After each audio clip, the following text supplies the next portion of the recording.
Alright, we've got all these parts that finally have come in to get all the maintenance done on this car. This does not include the huge pile of interior stuff that I picked up. I've got stuff from other cars that I've collected over the last couple of years, plus everything I just pulled out of that totaled junkyard car. We've got everything here laid out.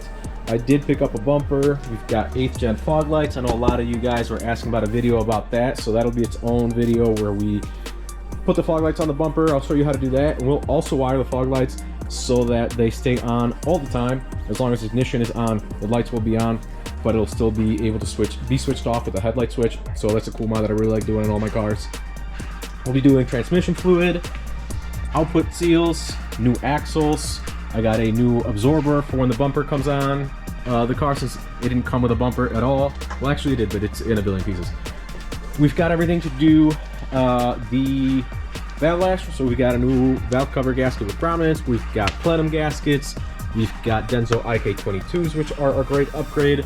Along with the bumper from that junkyard car, I also was able to pull knuckles with good bearings and sensors. We've got the tires that came off of that, so we can get some halfway decent tires until I figure out what I want to do with it. And we also still have Nick's old suspension, which I'm going to be throwing on this, since this has about 100,000 miles more than Nick's car did. It's not perfect, but it'll be somewhat of a small upgrade. We've got brakes to do, filters, oil change, so let's get to it.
Alright, we got side one done. You can see the liners all disgusting there, but we got this whole side stripped down.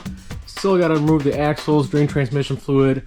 You can see that this axle seal has been leaking for some time, so we're going to be replacing both at the same time, as well as both the axles. So you can see this liner is also barely hanging on, so I'll probably take the rest of that off. I do have a spare one for one side that I bought for the black car, but not for the other side, so I'll have to see which one that is. So I want to say it's the driver's side.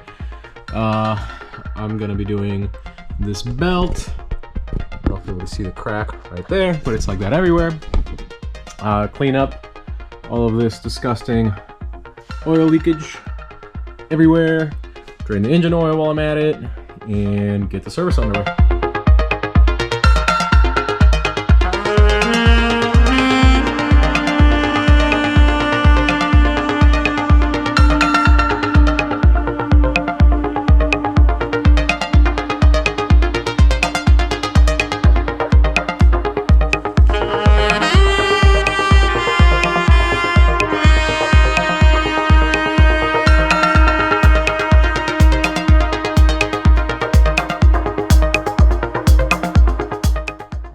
Got the axles out, got the seals pulled. I'm honestly really surprised working on this car how easy everything has come apart so far. Knock on wood. We'll go over here.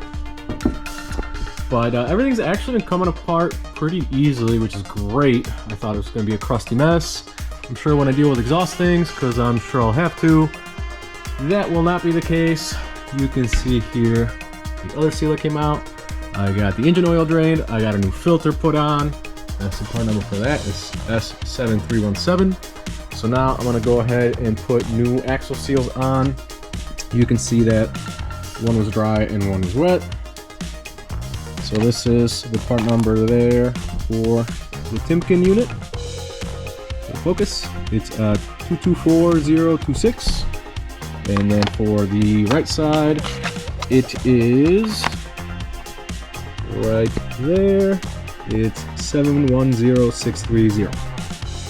I'm also going to be doing new axles. Driver's side is this guy. It's 14554N as in Nancy. Passenger side is this guy, which is 16015N as in Nancy. That will go in, and then for transmission fluid, I like to use Synchro Mesh. I know there's a big hot topic about what to use for MTF. I've had really good luck with Synchro Mesh, never had an issue. I think that it helps the synchro just a little bit, makes these transmissions a little bit smoother. They tend to be kind of notchy, so this does help. If you really want, you could do half MTF, Honda MTF, and then half Synchro Mesh, but I just run full Synchro Mesh. I don't have issues. I generally do transmission fluid every year or two as part of like my yearly maintenance or track prep. But go ahead and get this thing cleaned up because I want to get all this grime off of it so we can spot any new leaks if they do come back, and then slap it all together.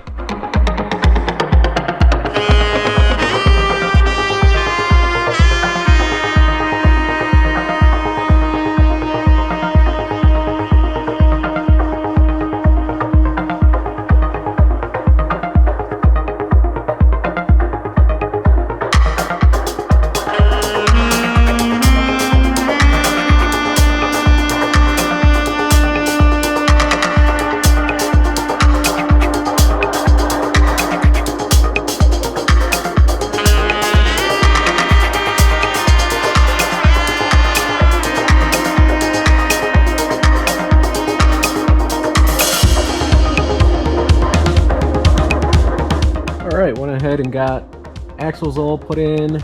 We got the new knuckles on. I took the calipers off because I still have to take the old ones out and get the lines done. We'll do brakes after we get all the suspension stuff done. I also went ahead and got the struts ready. I swapped lower mileage, basically new. I think they only have a month or two worth of use.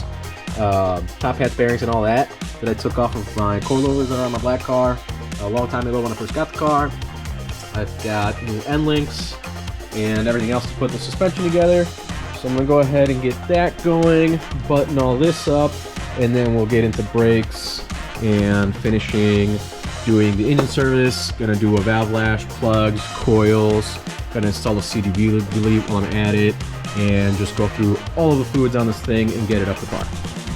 Well, it turns out I'm doing brakes now. I had to drill out the two screws right here. They didn't really want to cooperate, so I just kind of chopped them, and then I sanded them smooth and threw a little paint on there so it's not creating rust. I'm going to clean up the ring, throw new brakes on real quick, do the rest just because I really want to hang the ABS sensor on. It's difficult to do unless you have the brake line in place. So going to do that, finish up suspension, and then we'll get in the engine.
this side wrapped up. I got the low mileage caliper on, new pads and rotors. For some reason, the power stop pads down here didn't come with any hardware. So I had to just clean up and reuse the hardware, so I don't know what that's about. Usually they do. Power stop, get yourself together. And then got the sensor all ran up and inside the car so that we can get rid of that ABS light. Got the suspension components all tightened up. I still have to throw the sway bar link in up there. And yeah, this side is pretty much all together. I'm gonna go ahead and wrap up the other one off camera so I don't bore you with too many time lapses. So I'm gonna do that real quick and I'll see you after. All right, got both sides wrapped up. Brakes are on. We got the sway bar links installed. We've got all the ABS wiring ran. Got the plugs in right down there. Same thing with that guy. Same thing with this side. So everything in the front is pretty much done. I have to stake these nuts real quick. And right now I'm gonna do the clutch delay valve delete, which you can see in here is this line right there. And that is the clutch delay valve right here. So I'm gonna replace all that, put transmission fluid in, bleed the clutch, and get this thing back together.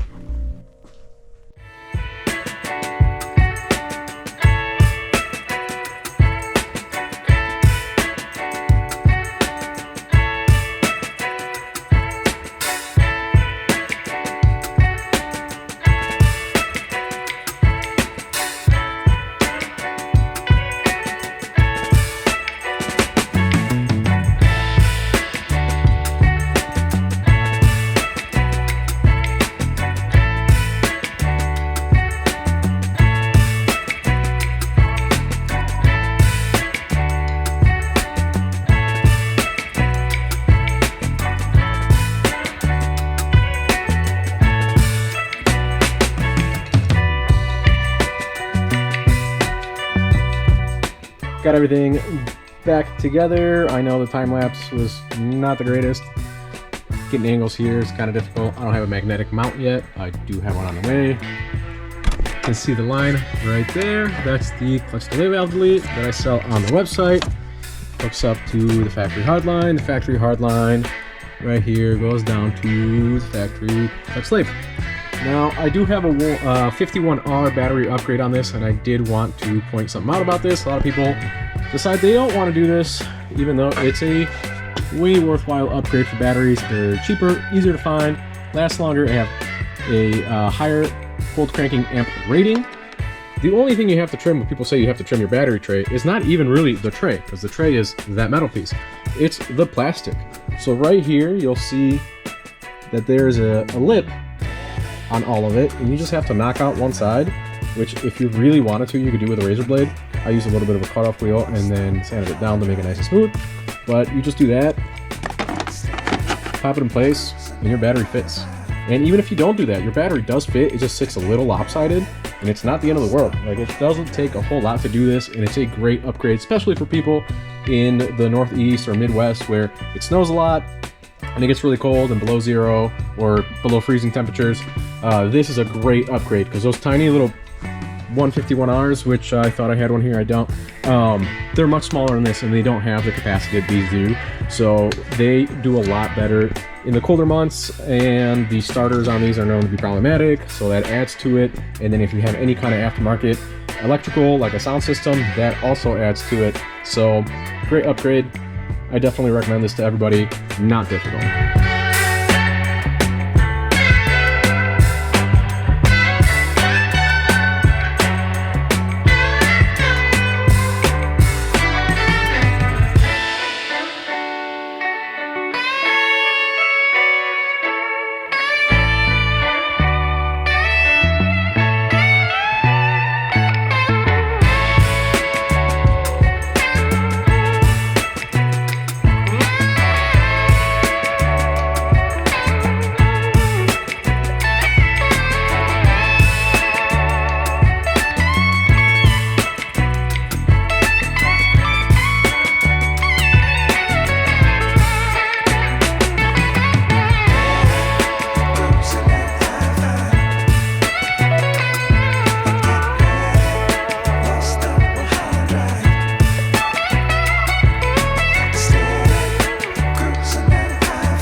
Alright, went ahead and got valve lash and all the gaskets necessary to do that done, as well as new plugs. It does look like it's had replacement coil packs done. They look like the RedTep NGKs. So the car was running great. It's really one of the only reasons I got it, other than the price point, which I still think I kind of overpaid at $1,500. This car is not a great buy. There's other cars you get for the same amount.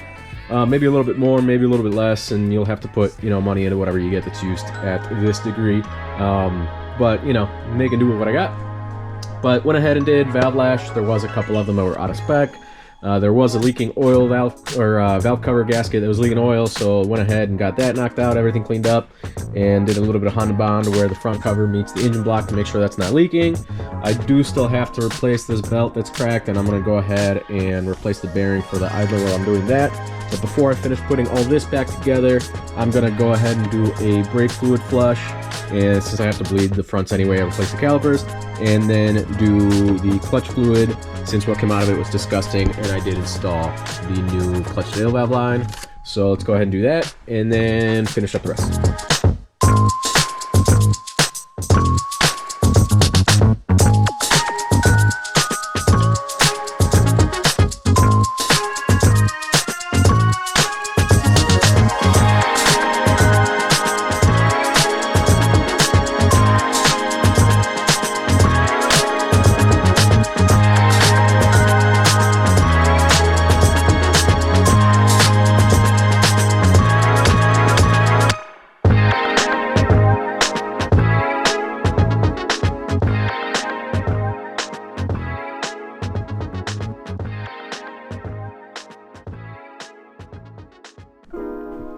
Got the fluid spread, got the intake on. Also had a K&N filter for the air intake, so that's cool. Someone didn't take care of this car very well, but I guess mechanically, or at least filter-wise, they cared. I still have to do the cabin filter, which I am kind of terrified to see what I find in there. Got the 51R mod done, and got everything done here with the factory tie-down, so you don't even have to replace that when you're doing the 51R mod. I am going to be making some cool ones that will have the Fit logo on them, so that'll be coming up in the next calendar year. Gonna go ahead and tidy up that one. Go like that, and do all the clips. And then I already did transmission fluid. Now we're gonna do engine oil with this funnel that I 3D printed. I got a new variation of it done up, and you'll see how nicely that clears right back here. So we can pour the oil on that, and then we can start crossing things off of our to-do list pretty soon. So I'm gonna get some oil in this thing, and then check that cabin filter that I'm kind of terrified of, and see you after that.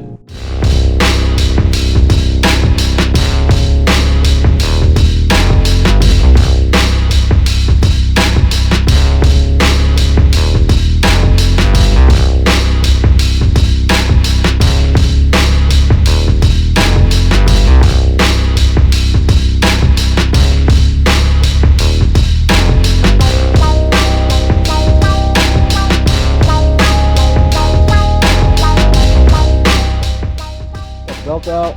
I'm gonna see if I can show you. See that crack there, crack there, crack there. This thing's not in good shape. And then this bearing. It's not supposed to sound like that. So I'm gonna get these knocked out and do cabin filter, I think. I'm really dreading it. We'll see.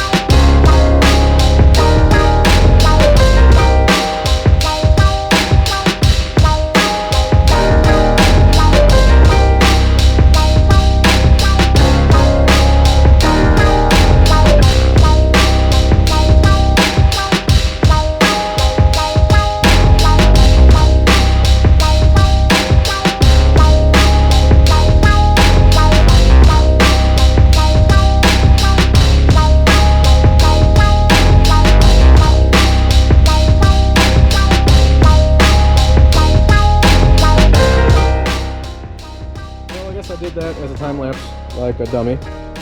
So here's the filter. It's got a ton of rat poop and seeds and stuff. I had a bunch of stuff fall into the blower motor, so I'm gonna have to do something about all the stuff that got built up in the blower motor. That goes straight in the garbage. But it didn't look like there was anything recent, so that's good. I did have a mouse that I brought home when I drove this home. Also went ahead and took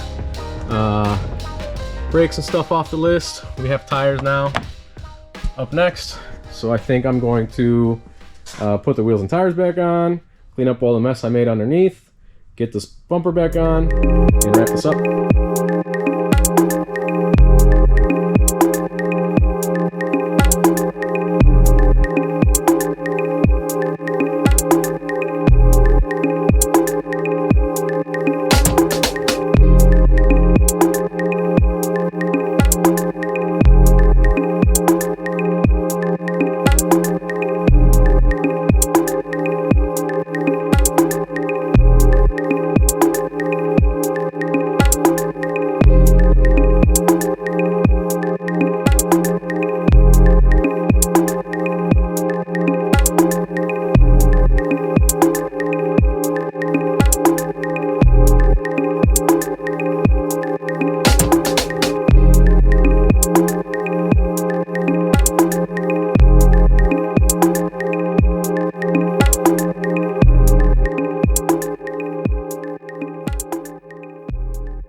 Crazy how much even just a crappy bumper with a bunch of paint scuffs everywhere can make a car look.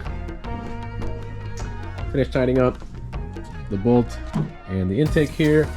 Gonna put a little terminal cleaner on these guys since it will be driven through the winter, and then get it up, finish cleaning up underneath. I do have a wheel liner that I bought for the black car. I'm gonna throw on this because this one that I just took off is not much of a wheel liner when you compare it to how it's supposed to look. So that'll get tossed and put that on, get some wheels on, clean up everything underneath, take for a test drive.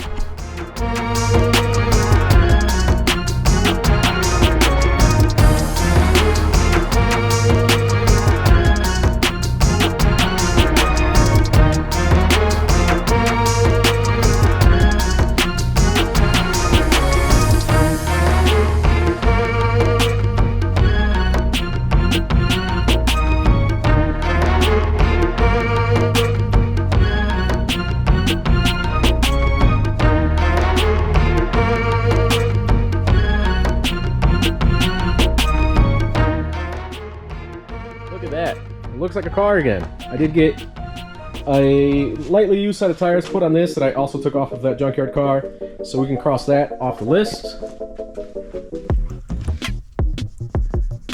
Which makes it so that we only have interior and exterior stuff to do. Everything mechanically on this car is set to go. I do still have to do something about this lip that's kind of falling off the bumper. I'm gonna have to do something about those fog lights, which I actually have a set of 8th Gen SI ones to install. I'll make a how-to video on that. And then get rid of all these gaudy stickers, all this tape residue back here. Gonna have to cut this out because it keeps the latch from opening or the hatch from popping open. There's something going on with the interior or the exterior handle on the trunk. So I've got one to replace that with. And then I think I'm gonna steal the trunk off of that car I just bought to get rid of that giant dent and clean this thing up a bit and get it looking better. And then we'll have the big task of handling this disgusting interior on this thing, which is gonna be a big project, but I think it'll be pretty satisfying once it's done. It's kind of crazy. All of this was full of parts, and now all we've got is a couple small boxes and then just a pile of interior stuff. So that is super satisfying to start seeing this car come together. I'm really excited to get this car going so I can get into the black car I recently actually ordered a bunch of stuff to get the turbo setup going on that. So I've got the manifold, I've got the turbo, I've got a blow-off valve, and some other little bits. I do want to mock some stuff on there before sending it all out to Ethan at an Equal Fabrication so he can get going on making that kit, and hopefully have that car turboed by the spring so we can be making a lot more power, making way cooler noises, and see if we can take it to the track a couple of times next year. So thank you so much for watching. I'll see you on the next one, and have a good day. Have a good night. I don't know.